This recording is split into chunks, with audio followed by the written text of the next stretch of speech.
Today in episode 34 of the podcast, we'll be discussing season 4 of Ted Lasso is moving forward. We got 3 people signed on so far. The rest of the cast should be following behind.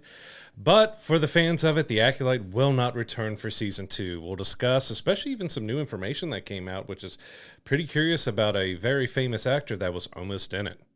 We'll also break down the first season of Tales of the Teenage Mutant Ninja Turtles and review The Crow. I'm Brad, he's Josh, and welcome to We'll Bring the Popcorn.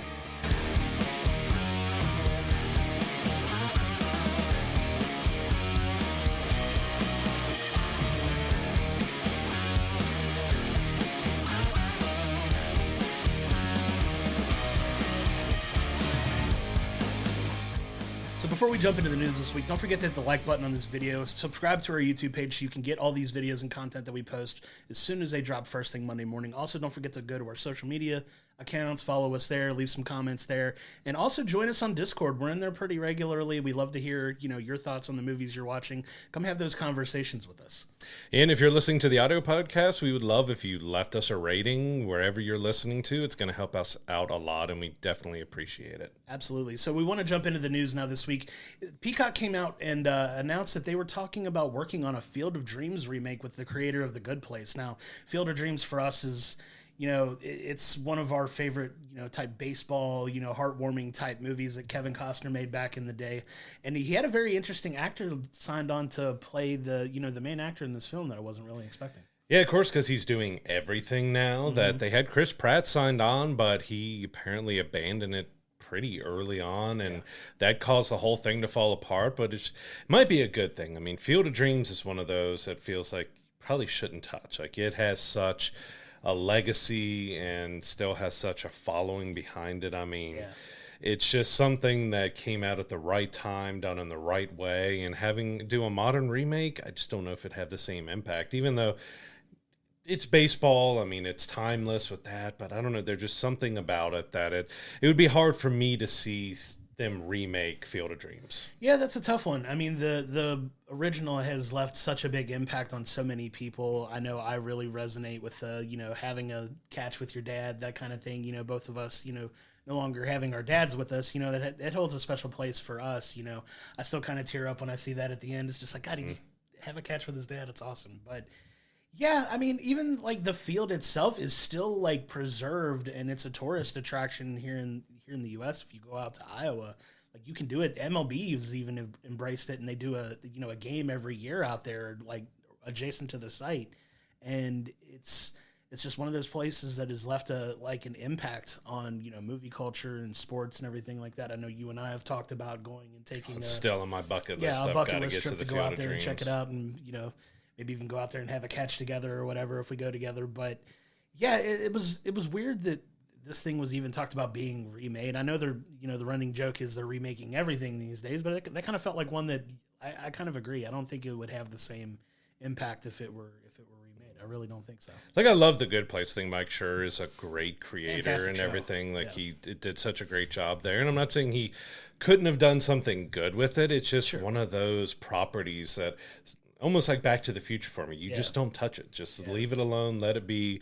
It's kind of a timeless movie that doesn't need to be redone. Yeah, I don't disagree with that. I love The Good Place. The Good Place is one of my favorite shows. Like, it was so smart and well written. Like, I wouldn't have an issue that he was behind it, but I just don't see the need for them to remake that as well. Like, it's one of those that you could probably just leave it alone and let it stand on its own and let it keep that impact that it's had on people, because I've even seen like kids that have seen it and like loved it. Like it's just one of those timeless movies that kind of should stand on its own, I think. Mm-hmm. Yeah, I don't think that's something that should be touched. We don't know if Peacock is potentially still looking at revisiting it, but hopefully it kind of ends there, because they said I'd watch it if they did it, but yeah, there's something about that original that it stands a test of time and shouldn't be touched. It's a special movie. Sure. Yeah.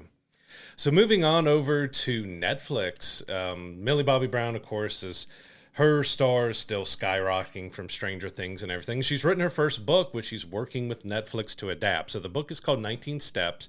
She will star and produce. So this is a story that follows a girl during World War II about trying how it is like living through the war in London, but she's also falling for an American airman. So it seems like it could be a potentially decent, maybe romance war story.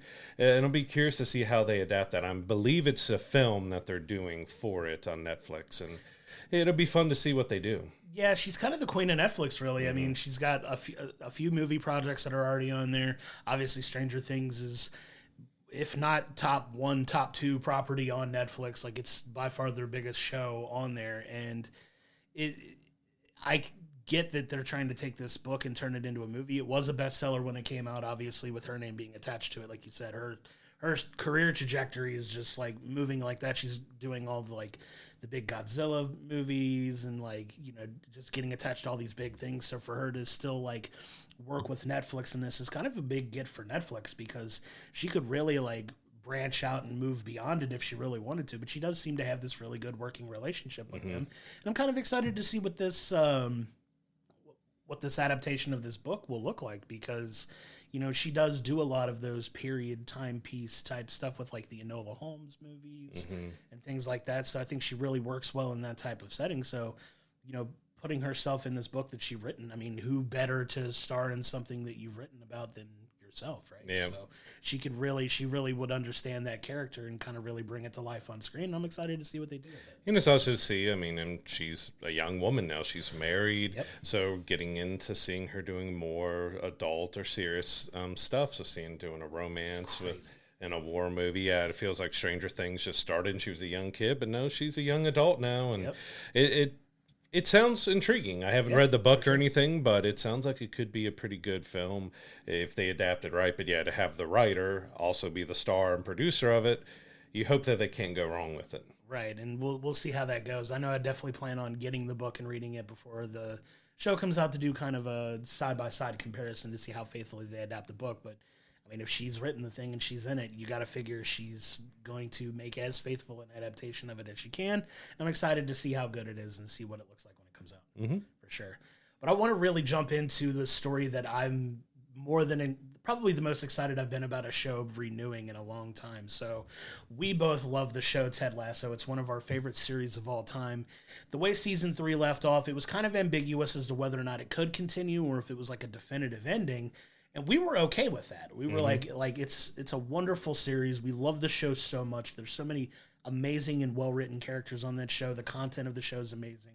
But it seems like we are going to be getting a 4th season now. We've had Brett Goldstein, Hannah Waddingham, and Jeremy Swift all sign on to play. There's rumors that Jason Sudeikis could also come back as Ted.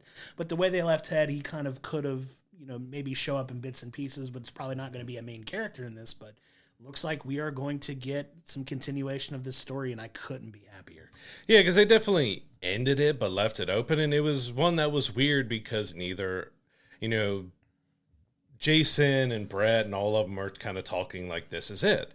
But Apple would never call it a series finale. Right. Just season finale. Never promoted it, talked about it as being the end of the series. And yeah, it left open where it could continue on because I've also done a spinoff and everything as well. But you got Rebecca, you have Roy, you have Higgins and all of them back. And he said that was mainly because they were all still somewhat under contract with which is the British SAG-AFTRA out there, and so now they're going after all the other actors under SAG-AFTRA to get them back. But I couldn't see how many of them would say no to coming back. I have a feeling they're going to be able to get the entire cast back that they want to have back, and I'm the same with you. Ted was left in quite a different place.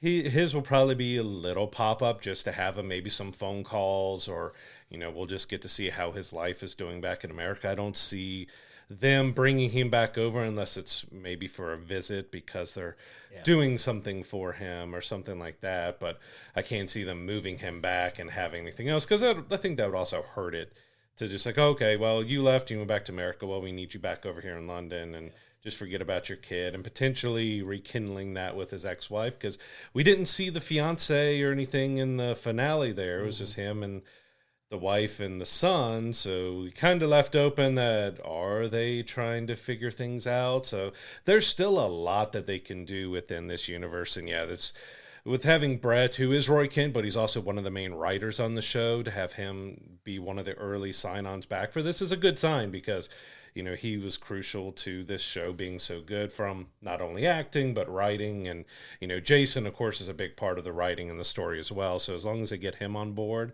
as with this, I think it's going to be fantastic and I can't wait. And they even talked about early 2025 potentially to film it. Yeah, I'm so excited because, like I said, I love the show so much. Roy Kent in particular is one of my favorite TV characters of all time. He is so funny, so crass, but like just the arc and the development that he had throughout this 3 seasons of this show was just amazing. Like he was very much boxed in season 1, but you kind of saw the layers and they started peeling it back. It's just such a smart written show. They touch on a lot of really awesome topics like mental health and panic attacks and things like that and how you deal with that. But there's so much heart and warmth in this show too that it's so funny. It's funny. It's smart. Like I love this show so much, and the fact that they're willing to continue it on. In I think there's a lot of things they could still do with the show. It didn't feel like they had done everything they possibly could with this team.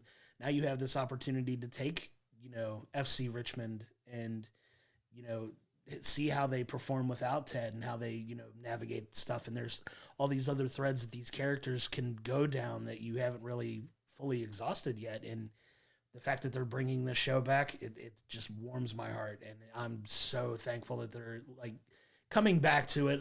And I know that they'll take the proper care, especially with Brett Goldstein in the writer's room, who's absolutely fantastic, brilliant. If you get the opportunity to go see Brett Goldstein live with his stand-up show, I cannot recommend it enough. He's so funny, so smart, and it's really made my week when this story came out. And if you're a fan of his humor and his writing as well, check out Shrinking on Apple TV Plus as well. The season 2 premieres in October. That's a really well-written show as well. You got Harrison Ford in it, and he just gets to play his cranky old man self in it. So if that should be enough with Brett Goldstein and Harrison Ford together. It's like it's a match made in heaven because he gets to write for another cranky old man like Roy.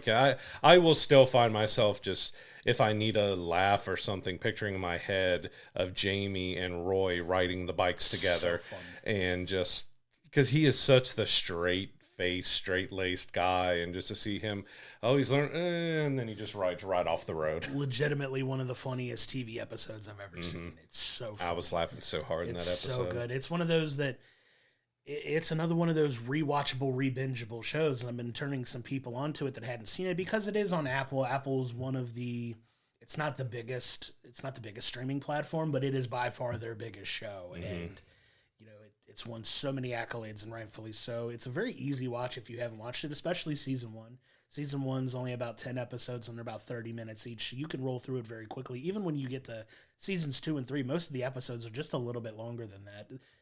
The seasons are a couple episodes more, but it's a really easy watch and really fun, and it's one that I cannot recommend enough because they do, like I said, touch on some more serious topics, but do it in a way that's smart, makes sense, and like you said, it's just one of those shows that I call it comfort food shows that like I can watch and just it just gets me back to a really nice, you know, happy place to watch a show. Yeah, because it touches on anxiety and depression and, you know, fitting in and being yourself, especially when it comes to, you know, one of the players is gay and he's afraid to come out, and you get to see how that plays out and dealing with death and, you know, cheating and everything else. It deals with a lot of family drama. You have a lot of serious subjects that it does do some very serious scenes, but also has that lightheartedness, and it has the right touch to be able to connect with you, but then make you laugh and make you cry and then make you laugh again. And like everybody in this series done such good things in it, and I'm excited for season 4 to be coming, even though like I said, if we didn't get another one, season 3 was enough, and it was good, and it was a good ending. But I mean, just can't have enough Ted Lasso. It's just such a smart, incredible show. I'm so happy that it's back. So moving on to another show that we were a little bit mixed on. We hope that it would get a season 2 to where it could fix some of its flaws, because we really enjoy it having that original Star Wars content and stuff, but it looks like the Acolyte is dead after season 1. Disney will not proceed with the season 2. We even had what almost looked like they were going to Willow it. You know, the Willow series was removed from Disney Plus for tax write-off purposes and stuff, so the merchandise disappeared off Disney stores. Everyone was looking like, all right, are they canceling it and just wiping it out, because it cost over $100 million. Like, it was a big production, but the merch came back and everything. But yeah, Acolyte ending with only one season. You can go back in our archives to see how we felt about it. We broke down every single episode all the way throughout. But yeah, we were mixed on it. Like, the premise was great. It just failed in its execution and its writing and stuff for us. Like, the fight scenes are some of the best we've seen in Star Wars. The premise was really interesting. It just didn't land. No, the story overall, like you said, go back in the archives and check it.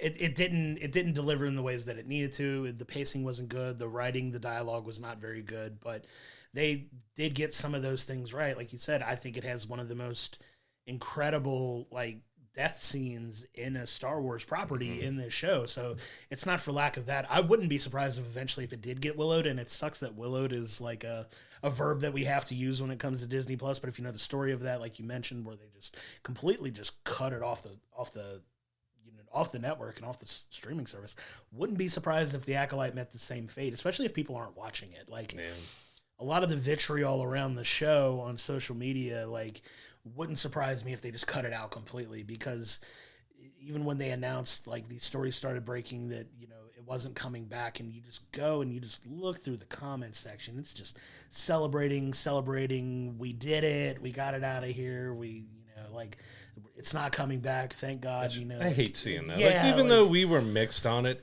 that's something a lot of people poured a lot into. Like, we were disappointed. That was one of the biggest shows I was looking forward to this year, and I'm not celebrating its demise because I wanted it to be great. It just did not connect with me.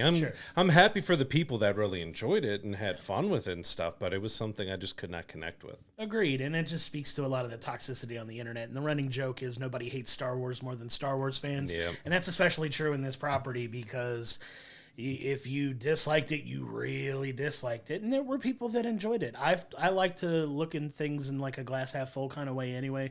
There were things about the show that I did enjoy, like we've talked about, and there were things that just didn't hit for me, like we've talked about as well. And it's just, you feel for the people that worked on it, and hopefully those people are working on new projects that they're, also, loving to work on. But there was also a very interesting little tidbit of news that I want you to touch on as well, about what I think could have maybe potentially swung things a little more in their favor, or it could have swung the exact opposite way.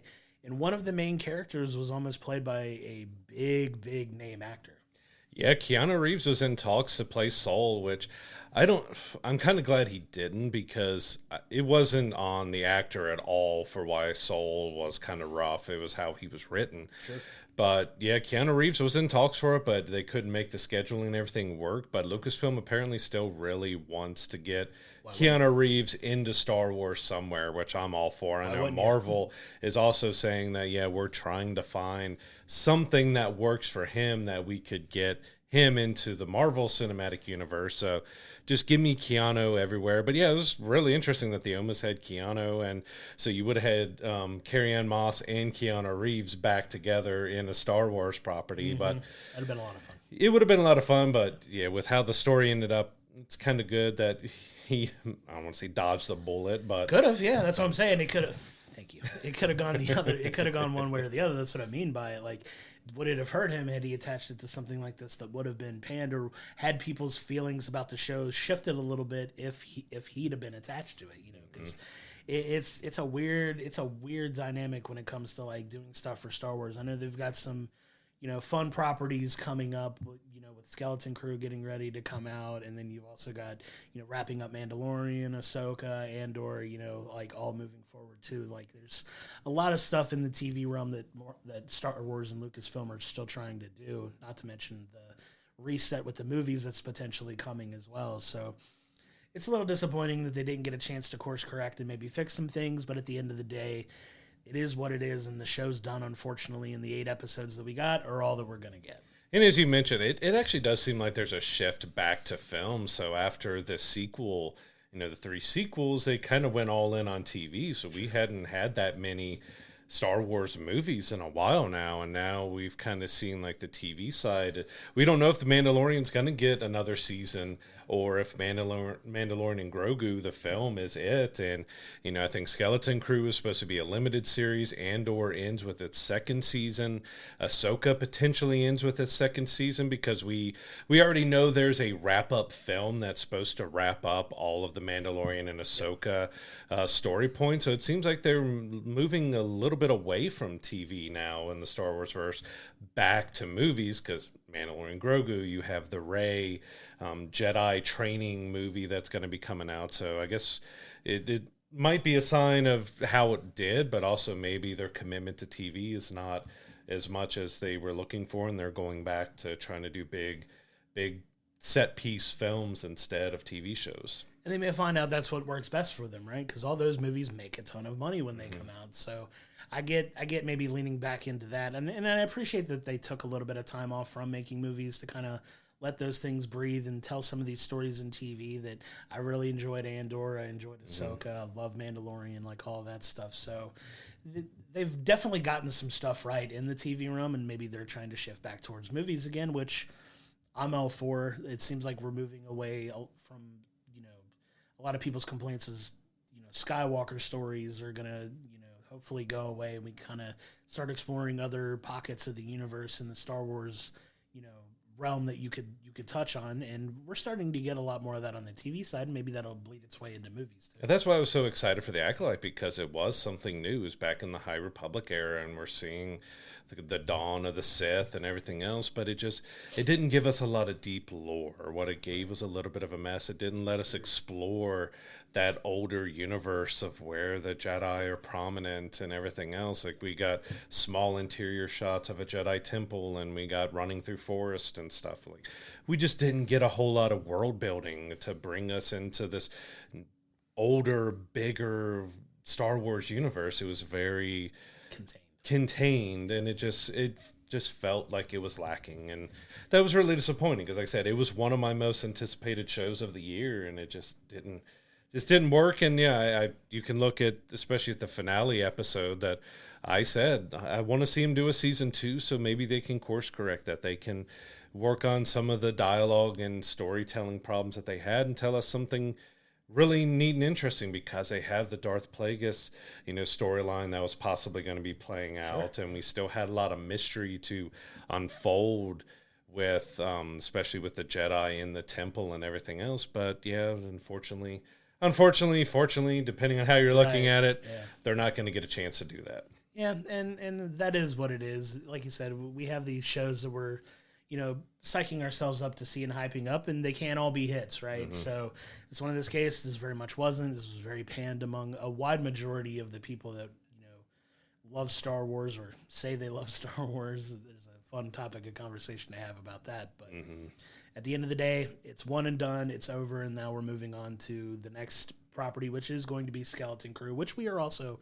looking forward to as well. Out this December. I was excited about the trailer that comes out, and I'm ready to, dive into that and talk about it when the time comes. So that's going to be one that we're definitely looking forward to watching. Give me Space Goonies. Absolutely. I'm so ready for that. I want to move on to another story, which is interesting. So Blur Studios, if you've never heard of the Blur Studios company, they make a lot of the CG, scenes that you see in a lot of video games that are very popular. They're very instrumental in a lot of these beautiful, like almost movie-esque cutscenes that you see in video games. Now, they're working on a 15 episode, series with Prime Video that's going to focus around video games as well.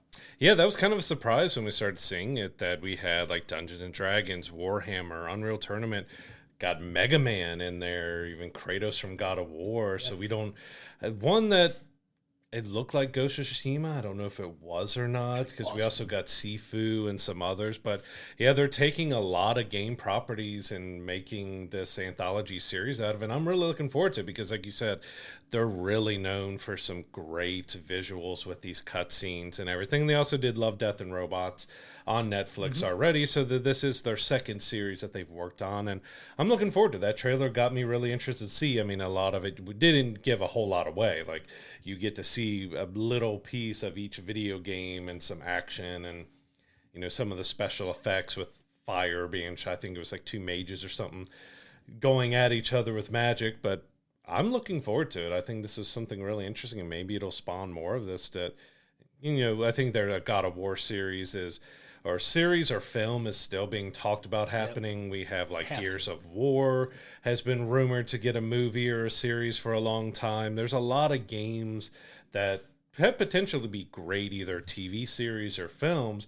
Maybe they could explore how people feel about it by doing these little one-off episodes in an anthology. Yeah, and a long-running story is how Henry Cavill's trying to get Warhammer made. Mm-hmm. Obviously, his own thing, as much as he loves that, and hopefully that gets made as well. One of the things I'm interested to hear about is how they get the licensing for all of this, because it is several different studios that you have to kind of license this intellectual property from to kind of make this work, and how that all came together. That would be a fun business conversation. I'd love to see some making ofs of stuff like that, just to see how all of that comes together and how the backstory works with that. Because I know with them, they're kind of independent of every other major studio, and they can kind of freelance and work with whoever they want. But it was interesting to see all the properties in that trailer that they were showing, and I was like, man, they got the work done to get this together and work on this, and it looks brilliant. It looks beautiful. I'm excited to check it out when it does come out. But yeah, it was interesting to see all of these amalgam of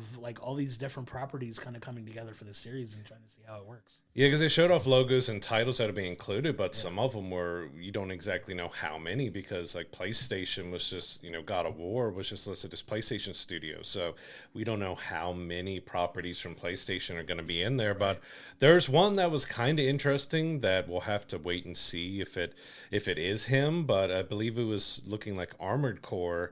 There's a character that looked exactly like Keanu Reeves, so potentially they got Keanu Reeves to voice one of these characters in here, which would, I love the guy, so yeah, give me Keanu everywhere, because he's working on his Berserker comic book series, bringing that into film and TV and everything else, so he's going to be busy for a little bit, but just seeing his face pop up, because, he was also in, it failed at launch, but it's gotten better with the Cyberpunk game that he was a main star in that, so maybe we'll get something Cyberpunk in there as well, or if he's just showing up in that Armored Core short. But yeah, there's a lot of interesting games that they chose to do with this, a lot of big action titles, and it looks like it could be fun, but with their relationship with Netflix from doing, I think, 2 seasons of Love, Death, and Robots, it's kind of surprising it didn't go there, and it's going to Prime Video. Yeah, it's funny how all of these these types of things work out, and maybe they just signed on for that, and then they decided that hey, Amazon maybe backed up the Brinks truck and offered them more money for it. Which, good on them if they secured the bag. But I'm excited to see that when it comes out, because it's a lot of stuff, a lot of games that we both love and enjoy, and I'm interested to see their take on it when it comes. This is probably the weirdest story of the week that we're going to move into here, is that we had an announcement of a brand new streaming and entertainment service by Chick-fil-A. It's so absurd. Chick-fil-A is starting their own streaming service. We don't have any pricing or when it may come out. It did say that they're looking to create their own new family-friendly programming. Seems like a lot of maybe reality competition shows, but they are looking at doing scripted or buying content and bringing it on there. But it's all supposed to be family friendly, which kind of fits in with their branding and everything else. And I'm not going to do can you watch it on Sunday, because everyone's made that joke. So that's probably what you were about to do. I was going to say, you say family friendly, but is it really? If sorry, I'm not going to get political. The things about Chick-fil-A and some of the things they support and don't support. But it's such a weird thing that you could have given me 100 guesses as to who was coming up with a new streaming service. Chick-fil-A would have never landed on my radar. That is insane. Do we get Wendy's and McDonald's? Do we get Wendy's, with the way they run their social media account, could be very interesting, because I think that would have a series of Wendy roasting everybody. I love it so much. I would actually enjoy it. I would pay for a month to see it, but Chick-fil-A jumping into the streaming game is so weird. What type of stuff are they gonna get? What are they gonna do? What kind of unscripted content are they making? It's just how much is it gonna cost? Yeah, it just seems like such a weird tidbit of news, and I laughed really hard when I saw that this was a thing. I thought it was coming from The Onion. I genuinely thought that there's no way that Chick-fil-A is gonna jump into the streaming service game. What the heck? They are, and it looks like something's coming. I don't think we have a time frame on when they were trying to launch it or anything, but they were like, yeah, that sounds like something we would do. This feels like a fever dream of like the CEO of Chick-fil-A waking up one night and is like, I got an idea. Let's get into the streaming business because that's not competitive at all. But and they're not struggling or having problems at all. Let's go right into that. It's just so weird, but we'll see what they come up with. I don't have a ton to add to it because it was just such an oddball thing that like it just came out of left field and very popular restaurant chain, but why would they be doing their own entertainment? Like, if they wanted to sponsor some, I mean, we have a lot of different channels out there that they could put content out on if they wanted to, but just to create their own streaming service with media, I think they're spending like $400,000 per like series and stuff. I saw at one point. Like it is kind of weird that they decided to get in that, and I guess they have the disposable income to do it or something, but we'll see how it turns out and how much they end up charging for it and how it goes. But yeah, it's just so weird to see Chick-fil-A getting into streaming and media. It's so weird. And the running gag is like they have all this revenue. How much extra revenue would they have if they were open on Sunday? Mm-hmm. But it's just so weird, man. That's the oddest story I think I've heard in a hot minute, just from entertainment based at least. Like this ranks right up there with those, those stories of those people trying to create like the Charlie and the Chocolate Factory stuff that was like a couple paper cups and some really bad decorations. Like it feels like on par with that for me. But we're gonna pivot very quickly away from this because I could roast Chick-fil-A for 20 minutes, but I'm not gonna do that. There was one property coming out of Netflix that I've had my eye on for a minute as a fan of, pro wrestling and things like that. There's been a long rumored, Hulk Hogan biopic in development with Netflix that got a big name out of the way, like right away when they got Chris Hemsworth to sign on to do it, which was absolutely fantastic. You see how like ginormous he gets to bulk up to play Thor and, in the Marvel and the MCU stuff. And like him being like tagged to play Hulk Hogan was, I think, a stroke of genius to get him signed on right away, especially with the stuff that he's already doing with Netflix. It was great, but it seems like that movie, like that was announced several years ago at this point, is just dead in the water as well. He is, I think, during the filming of the third Thor movie, like he was more jacked than normal, and that was part of his preparation to do this Hulk Hogan biopic, and then we never heard anything again. And of course, Todd Phillips was behind it, who's behind, both of these Joker films and has done a lot of different stuff. Like I think he was doing press and talking about Joker, and he was like, yeah, that's just no longer happening. And we got a little bit more news that it was kind of partly them, but also like Netflix missed something. Hulk Hogan was a little coy with it, that Netflix missed something that they needed to do or were supposed to do, and that kind of voided the contract and things that they had. So Hulk Hogan moved on, kind of given his rights to other things. I think there's a Ben Affleck, Matt Damon. I think both of them are working on something when it comes to all the Gawker stuff with all the controversy that happened here later in his life, that they're doing a movie or series on that. But Hogan has apparently moved on, but he kind of talked that, well, maybe they, Chris and Todd, maybe we can come back around to that at some point, but we'll see if Chris is still interested after all this time. He signed on to do it back in 2019, so it's been quite a while for him.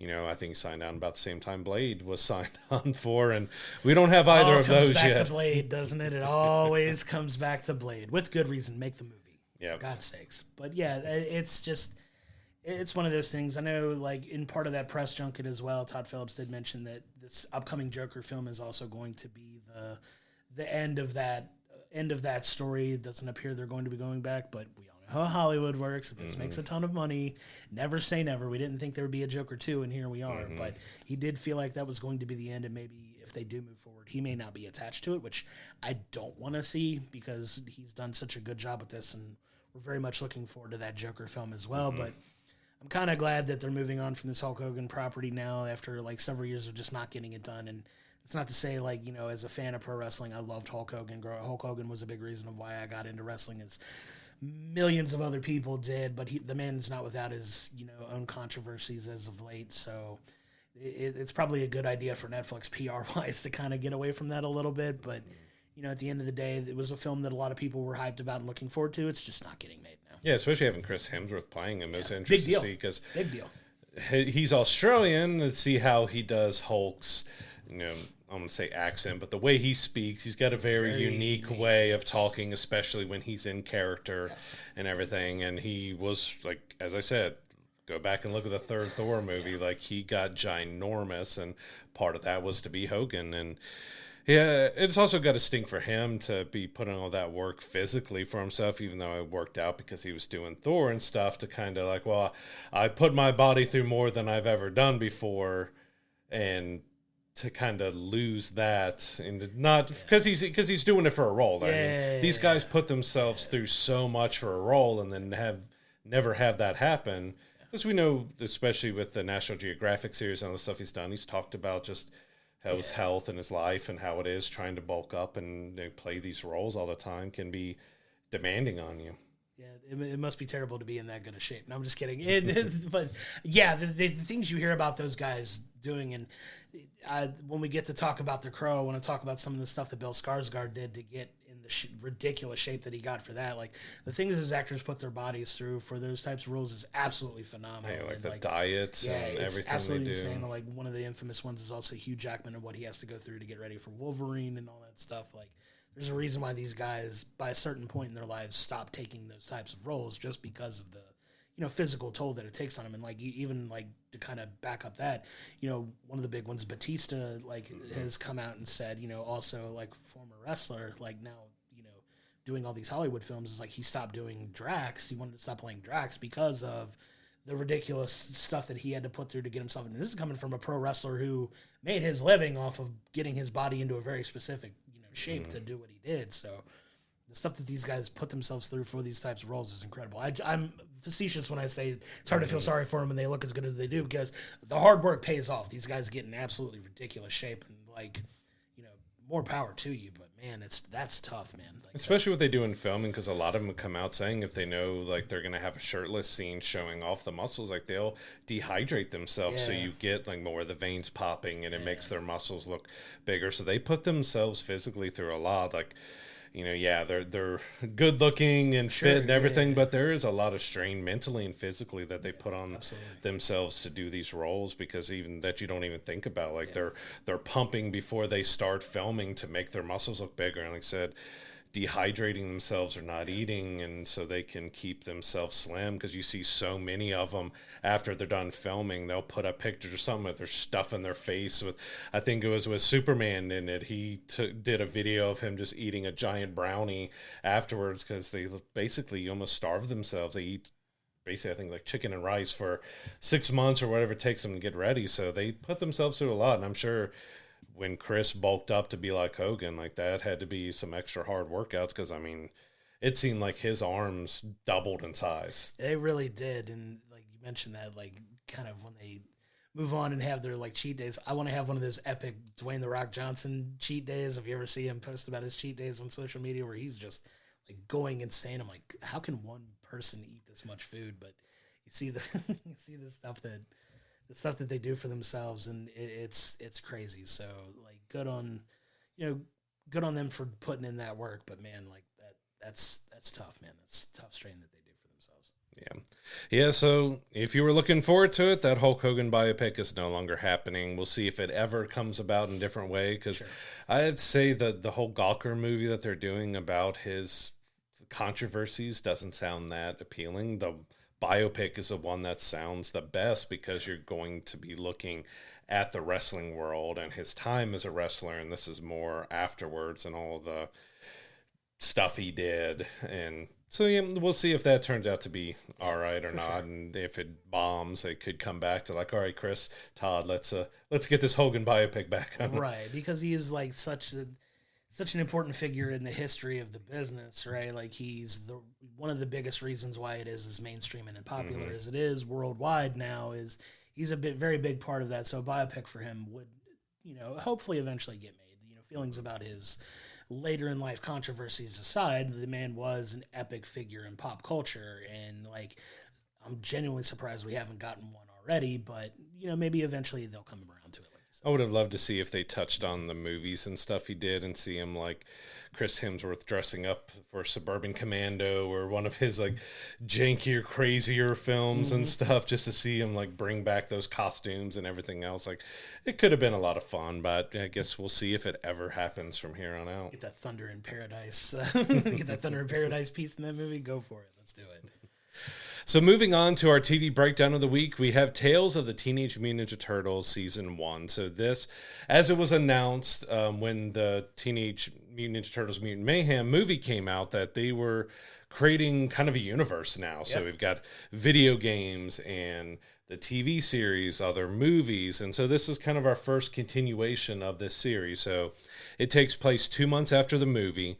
And we kind of got two different tales. So it's 12 episodes. So the first 6 is one story and the second 6 is another story. And overall, I thought it was a lot of fun. I mean, it continues the style of the movies, but it's 2D animation instead of the 3D, 2D animation, like the 3D animated with the 2D look. This is all 2D, but I had a lot of fun with it. It was seeming like a pretty good series to kind of bridge a gap. The only thing is, and we'll talk about it more, what does it set up next for the Turtles is kind of where I was left after the season, because I can't remember if they're planning to have another season before the next movie comes out or exactly what their plan is after this show. Yeah, because you kind of figure the villain in the back half of the season kind of gets left in a situation where they kind of say they hope he's okay, and they wind up showing up on the shore with some other characters that show up that you don't really get an idea of who they are, that could bleed into what is either the next movie or the next show, which is still up in the air. But you kind of have Seth Rogen now getting the keys to the Ninja Turtles universe, if you want to call it that. And like, it did such a good job with the movie, also a great job with the show. I love the animation style in this show. Like, I think visually it's really cool, really different, and you know, it keeps a lot of that lighthearted nature of the Ninja Turtles, because they are, for lack of a better term, in this iteration of them, teenagers. So they are, you know, like where we left off with the movie, they're fulfilling their dream of going to high school, right? That was the big thing for them, like being integrated into the world now, and you kind of see the continuation of that where everybody knows who they are now.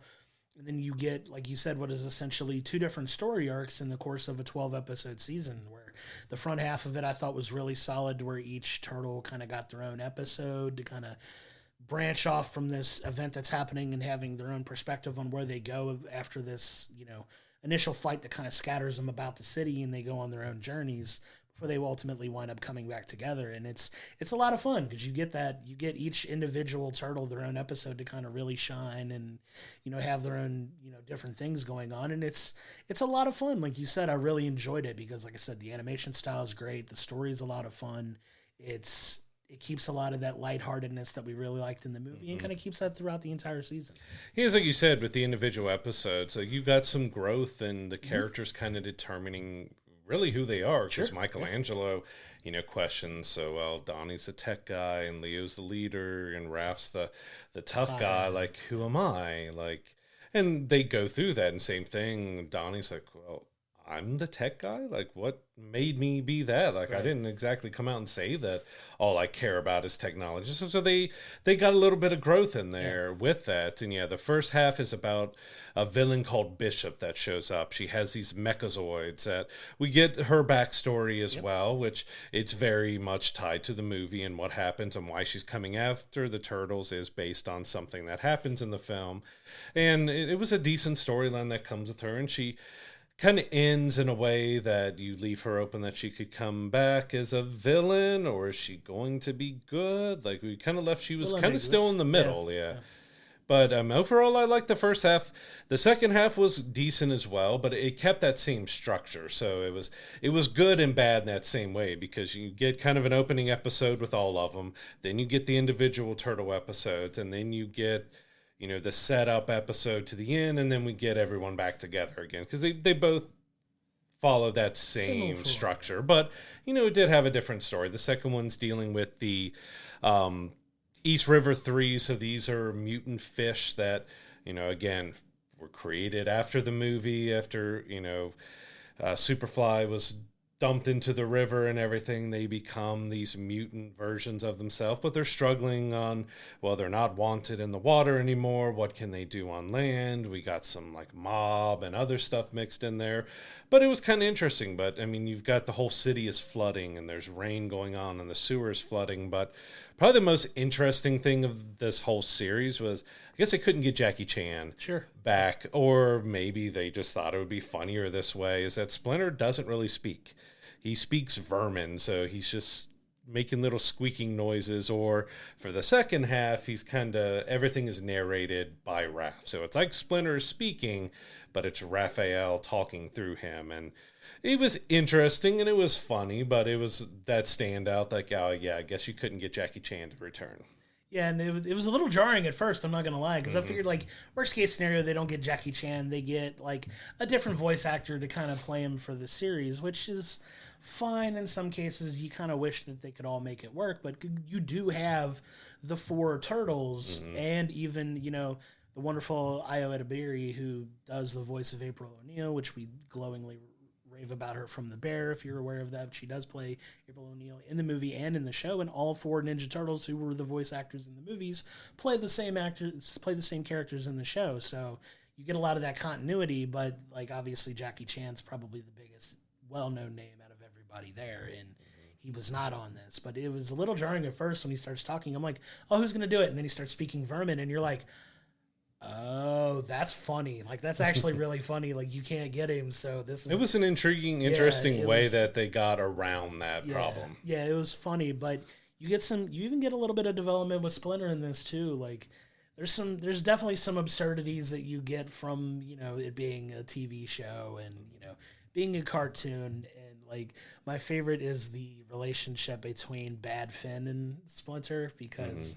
Like, Bad Finn winds up being this really strong fighting goldfish, right? And he kind of kicks the crap out of the Ninja Turtles, but his weakness is Splinter, and it's so funny because Splinter just comes in like this absolute boss, like almost like, I don't want to say like John Wick style, because that's probably not the best, but he just comes in like this incredible fighting master that he's like in fear of, which is so funny because it plays out over that part. But it did feel like, in my opinion, like, this could have been 2 separate seasons of a show, kind of like wedged into one season, because it's 2 different arcs over 12 episodes. But this could have been like, I'm genuinely surprised they didn't try to milk it out where it was like 1 season of 6 episodes and we got the Bishop storyline.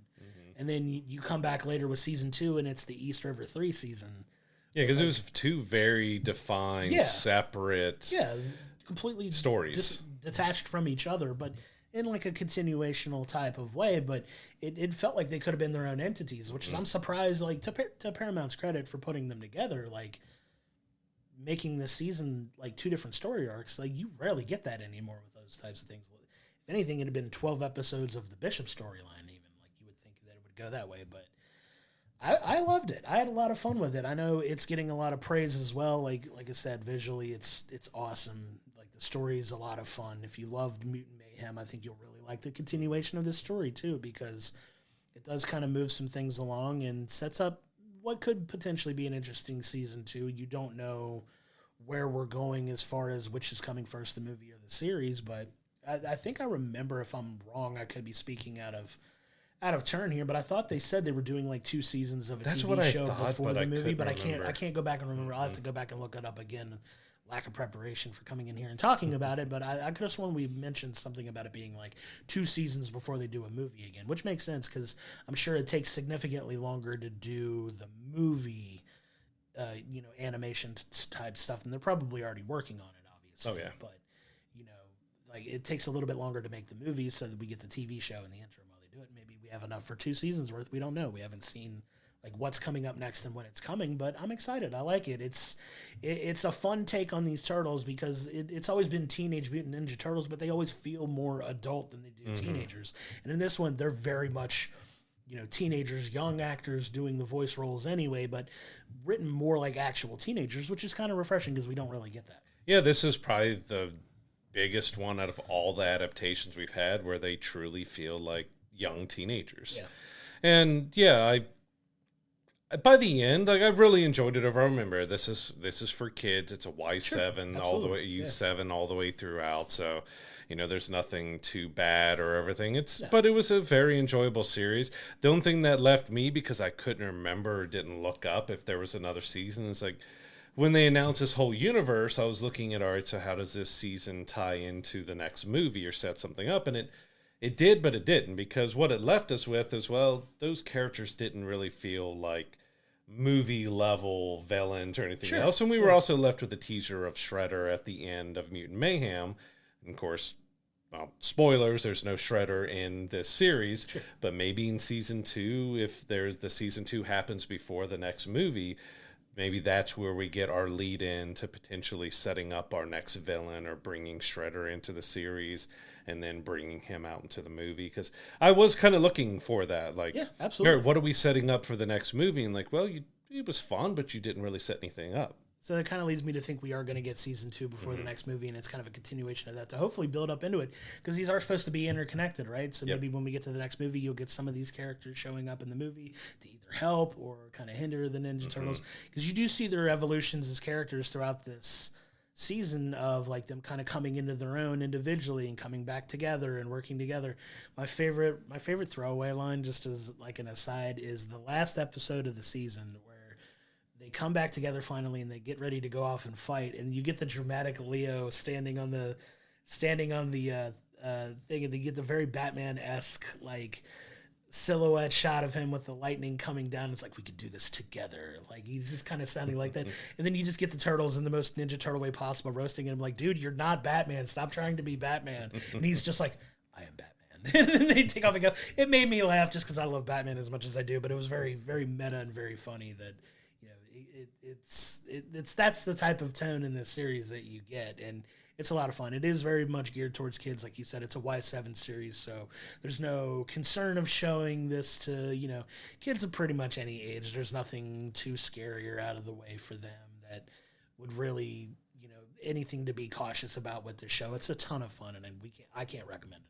So yeah, this is very family friendly for Turtle fans from the beginning of when it started to now. I think your kids, yourselves can really enjoy it. But all 12 episodes are on Paramount Plus now. We recommend checking out, especially if you enjoyed Mutant Mayhem.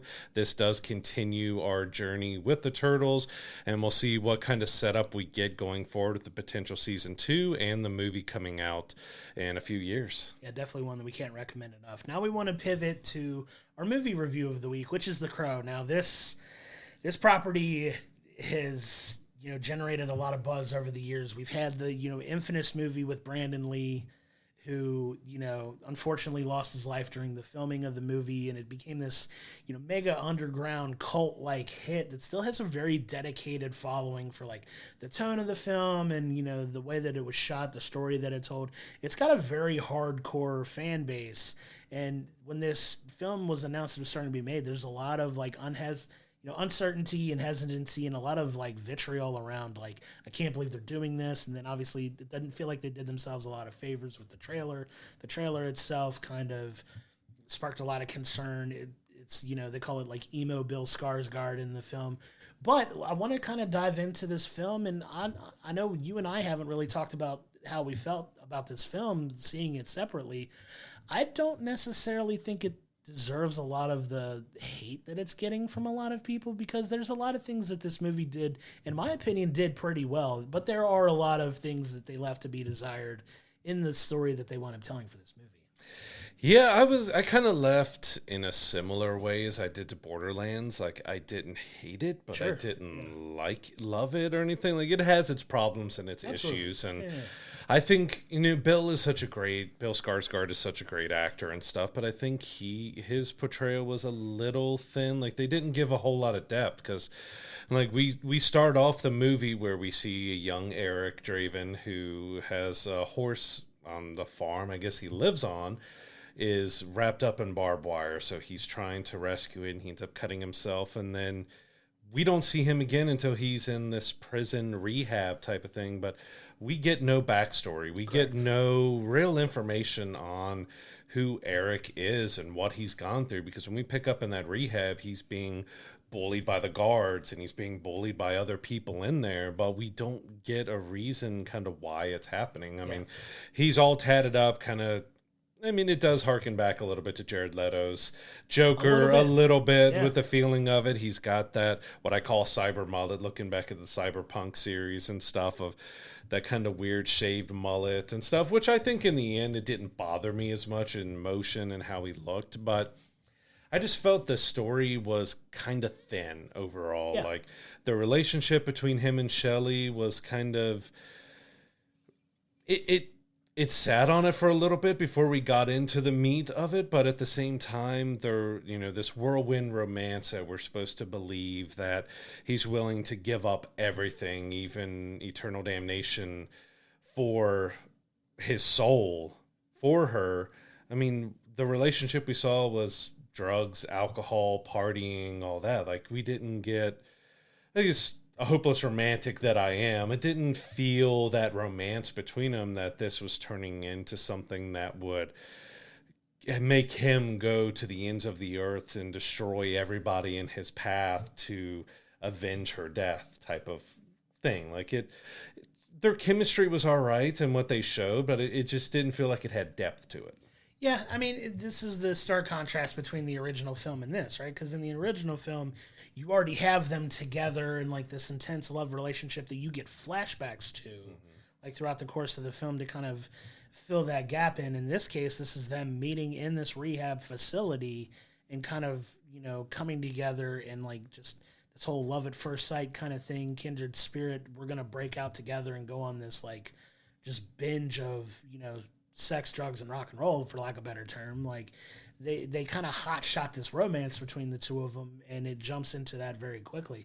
Where I think the film, like, this is another one of those tale of two halves types of films, because the front half of the movie, like you said, is very paper thin as far as, like, his motivations, why he's in the situation that he's in. You get the backstory of why she's in, why Shelley is in the situation that she's in, and why these people are after her, but you don't really get anything from Eric other than, like, he has an injured horse that he couldn't save, and now he's in he's in this rehab facility. Like, what the heck put him there? You get nothing of that. Apparently rehab didn't work because they just went on a bender. Of course. And he's, it's very, like, just very hot shot in my opinion. And that's the big problem that I have with this movie. It seems like a lot of people are having that same thing. But when you get to the back half of the film, when that switch happens where, you get the death of Shelley and you get, Eric kind of moving into this purgatory world where he has the opportunity to obtain the powers of the Crow, where he can't be killed, and he, at least until he gets the vengeance on the people that have done him wrong kind of thing. And he gets set on this, rampage of revenge and, justice and all that stuff for, this woman that he loves so dearly. Like, had they done a better job of building that up in the first half of the movie, I think the entire thing would have been a little bit more of a hit than it was.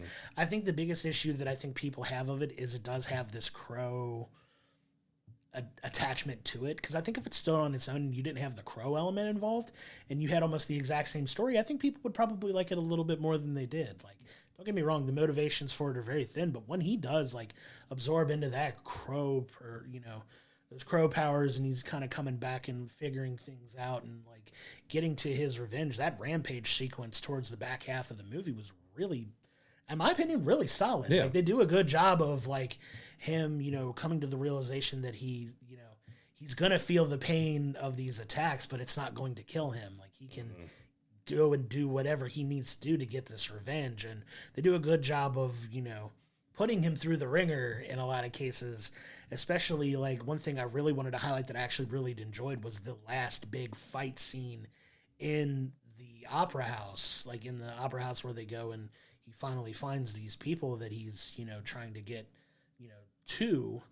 And that whole action sequence was phenomenal, in my opinion. Like, the fight was incredible. It is very gory, very brutal, very violent. So let's get that out of the way. Like, it is very, very hard R-rated for that reason. Like, yeah, it went farther on some of the stuff than I expected it to do. Very intense, very gory, very bloody and violent, but in a way that was just like really well shot and really well executed, in my opinion. And like, that part of the movie, I think, really hit well. Like, in a lot of ways, I feel like it did it better than the original.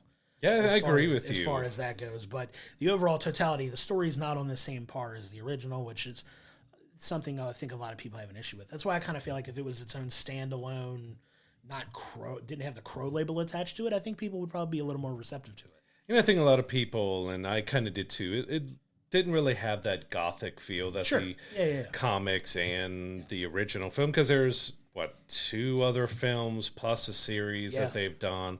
Only really the first Crow is well talked about, even though it had its issues and stuff as well. Everything else afterwards kind of failed to live up to it, and that's why we talked about kind of a curse, because, Brandon Lee losing his life filming the movie and everything. Every time they've tried to redo The Crow, just something hasn't worked. And I agree with you on the aspect that it felt almost like a tale of two halves. Like the first half and the second half felt almost completely different, even with cinematography. Like, we got some scenes I question, like there's a scene where a car is driving down the road, but it's showing the trees in the sky, and it wasn't exactly a very scenic look, and then they cut to the car and then it's never seen again. Like, why did we need to look at the trees? Why didn't we just follow the car along more and stuff? And in the second half we got more rain drenched and dark at night, and we got a little bit of the gothic in it, just darker cinematography and everything all around, so it felt like almost a completely different film. Especially Purgatory was much darker and bleaker, and that looked really good there, being this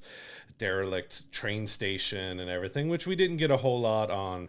The kind of make fun of itself too. Kind of making fun of itself as well. But so the main story overall focuses on Shelley. So Shelley had been at a party where the main villain here in Vincent Rogue, he's supernatural. We come to find out with some spoilers here that he's a demon that's managed to make his way out into the real world, and he has an ability that he can whisper in someone's ear and have them do whatever. So he's been having people kill themselves and kill others and do this. Well, at one of these parties he used his powers and it was recorded, and so the whole film kind of revolves around him trying to get this footage back, because I guess he doesn't want it to be seen, of course. But he was kind of my biggest problem with the film overall, other than Eric having no development at all.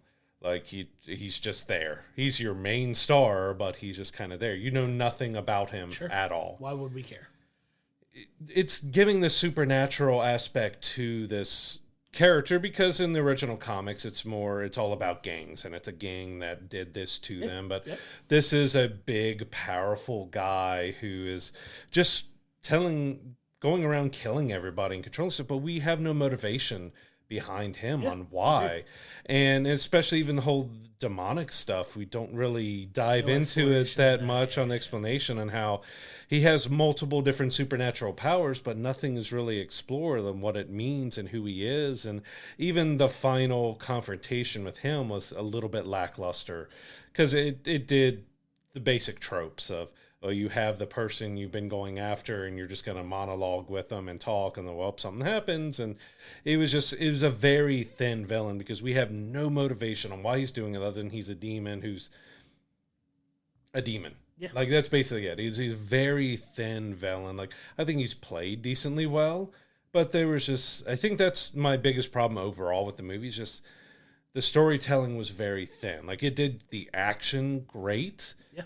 Sequences, and especially as he's full Crow with the blood and everything on his face and the trench coat and going full Crow, was really good. Yeah.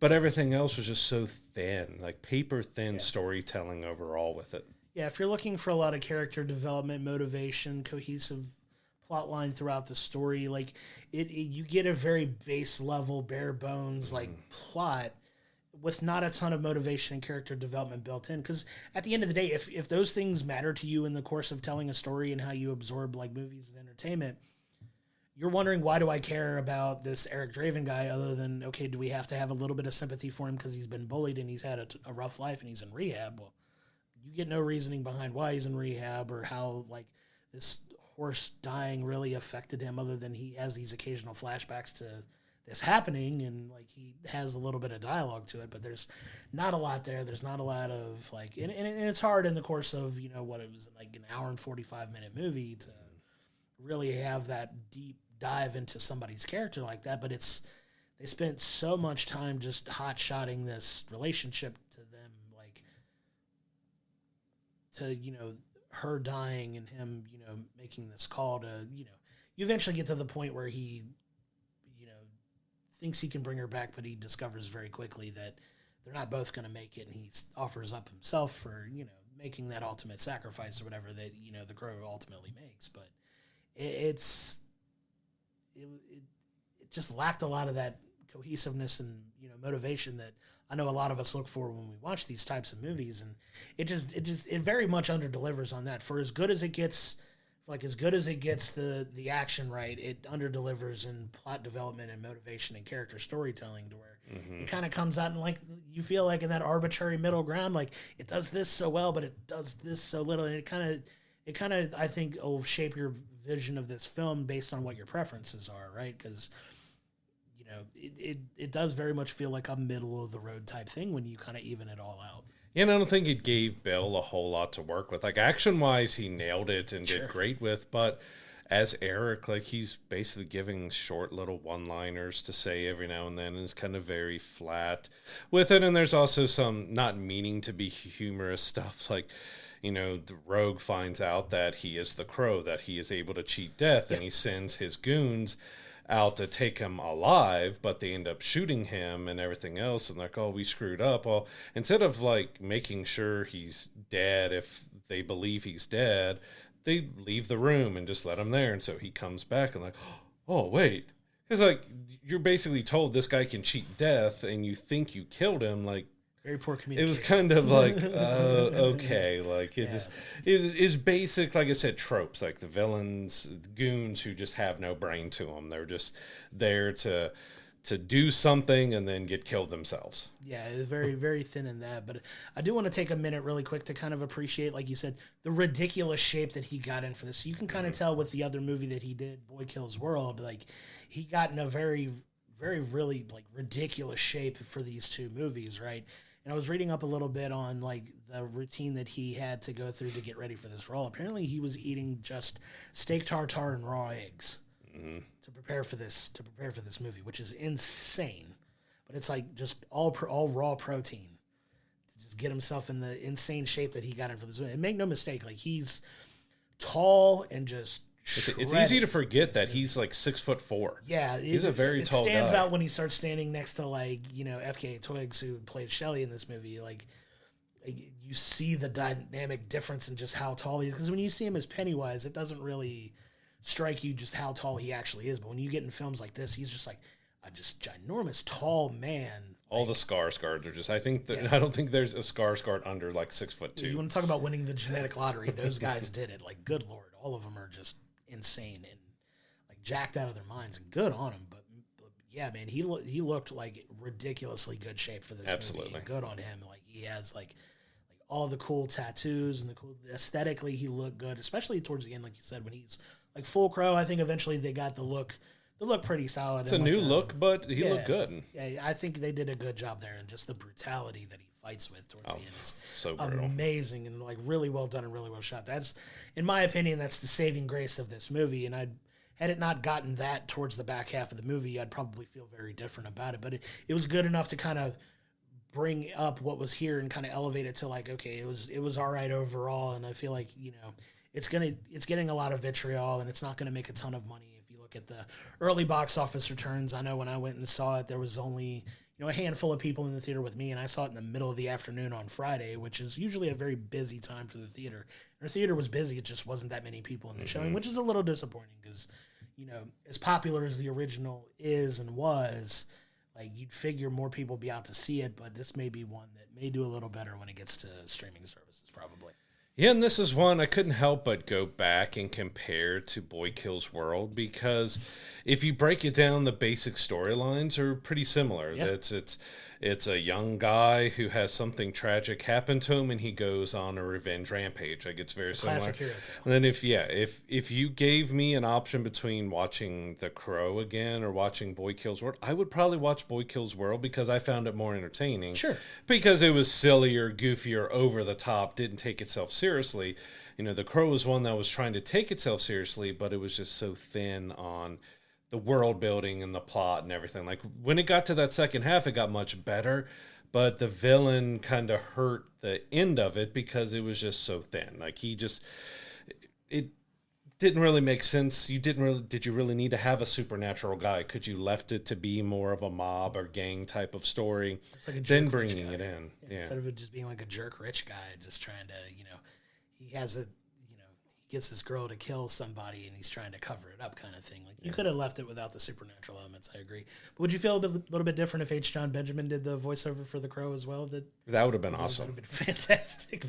If you went sillier with that and had him being the voice of the Crow. But yeah, I mean, it's comparable. Great action sequences in Boy Kills World, and it was sillier and over the top, but it felt like he kind of did two similar movies back to back. And if The Crow was just stronger in its storytelling, giving us more on Eric, giving us more of the feeling of that romance than just being this crazed fling that it seemed to be before the eventual, and kind of gave us more of that feeling in the back half throughout, they would have been much stronger. And it just needed a much stronger villain, but also needed stronger development with Eric and the Crow and everything else, because we do end in the end leaving it open that they could do more. And this is another one, kind of like the Acolyte season 1. Like, if they do a second one, I hope they do focus more on developing that story and giving more depth and heart to the characters and seeing why he was willing to risk everything for this woman, because I didn't really get it in this film. That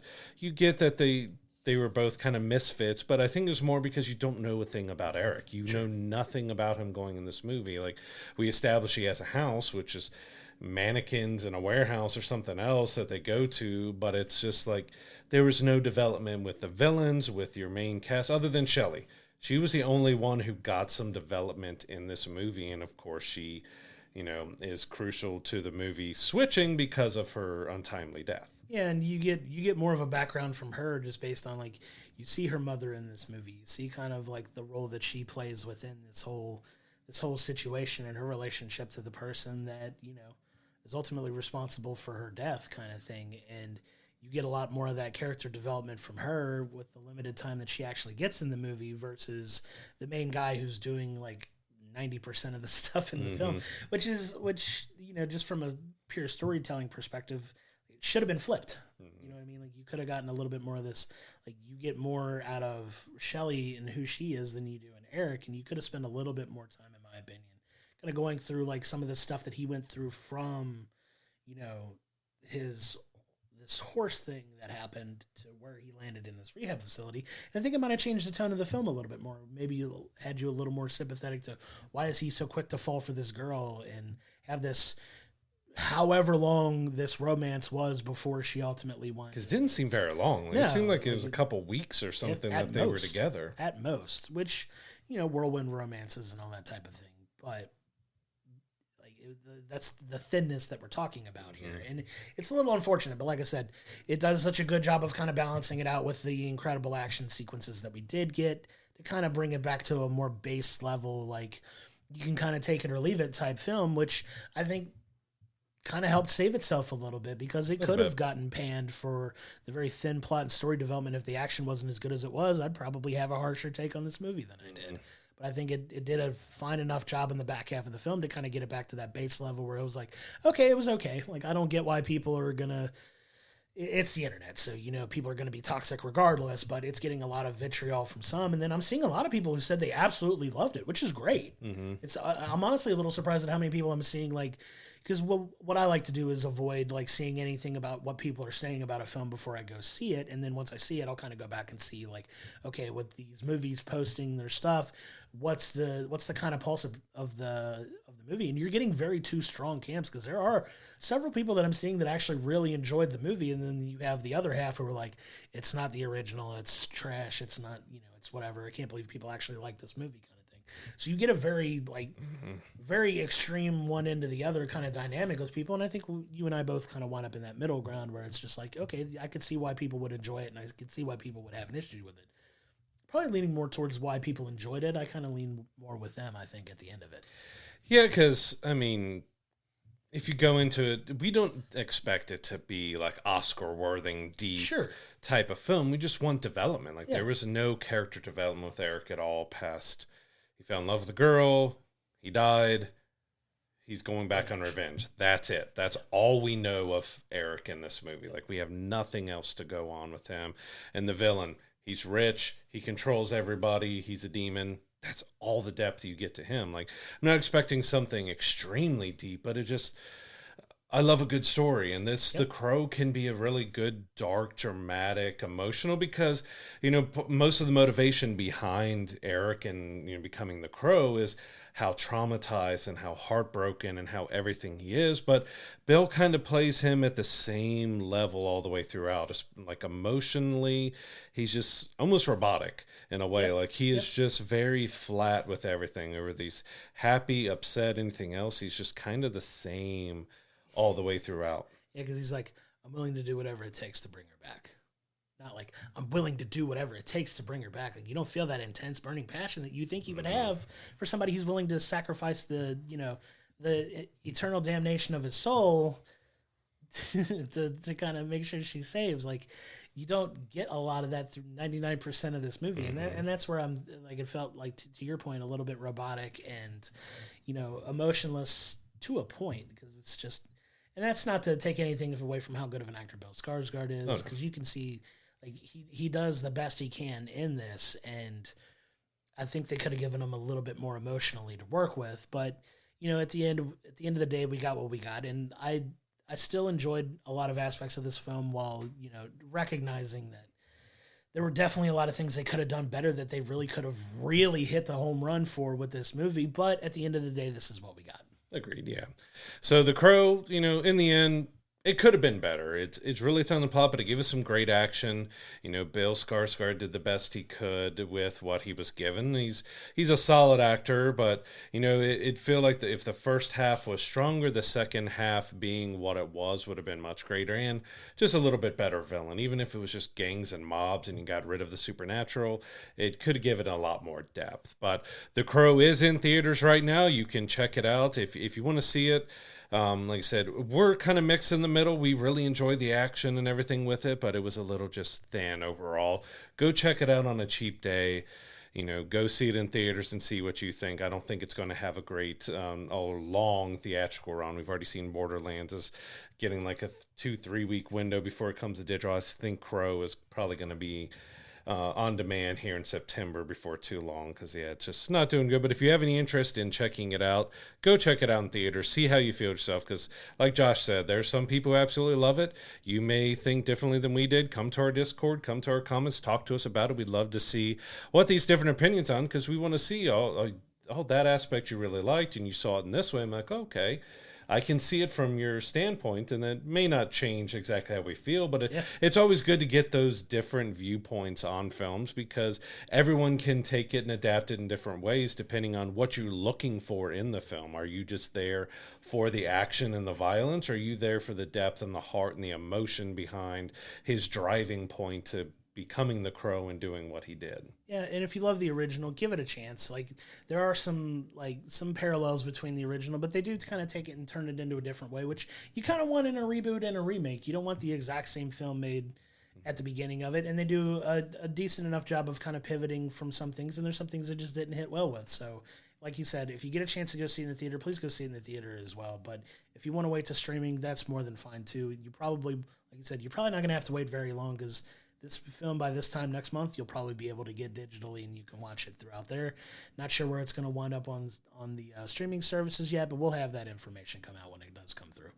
So coming up this week, we have a pretty big mix of different films you could see. So we have Afraid, which is an AI-based horror film where this family buys this AI who's basically taking over their house. They put different eyes around and it's able to monitor things, but it starts becoming a little too aggressive.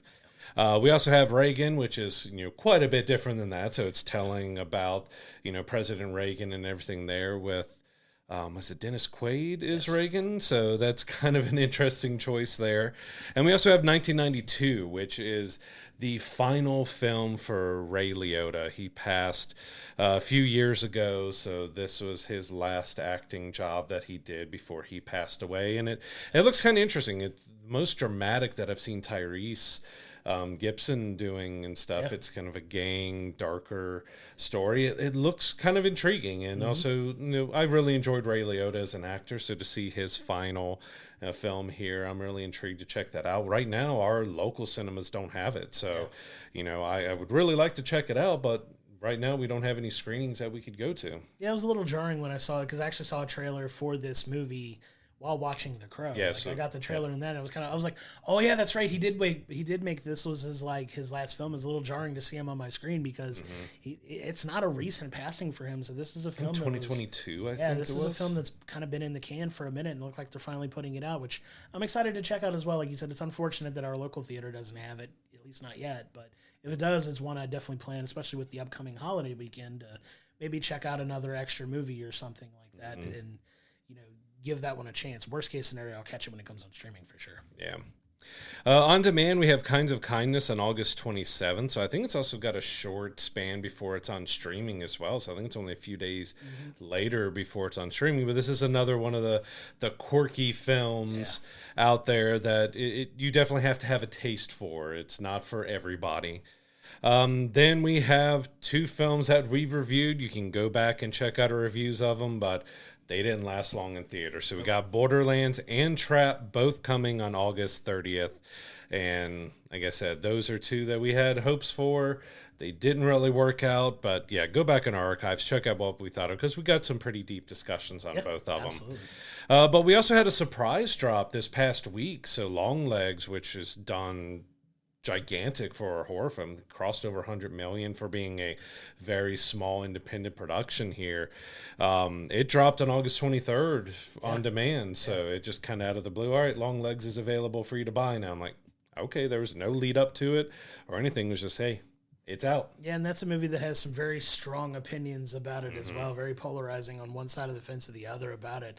Starring Nicolas Cage, obviously. I wound up going to see it in theaters. I don't remember if you got a chance I haven't to seen it yet. But it's definitely one worth checking out, especially if you love horror. It's a very interesting take in a horror film shot in a very distinct way, but definitely one that generated a lot of buzz, especially, like you said, for next to no social media advertising that I saw. It's made a bunch of money, and good on it, because I really enjoyed it. I'm excited to see what you thought about it if you watched it. But it's crazy that it had this surprise drop on demand, that it just kind of popped up out of nowhere. It's like, oh, it's available now. Yeah, and that seems to kind of be the norm. We've had some big films that just hey, we're dropping on digital. Like Twisters was a day before it dropped on digital, which even that's doing really good in theaters still, but they went ahead and released it on demand. Yeah.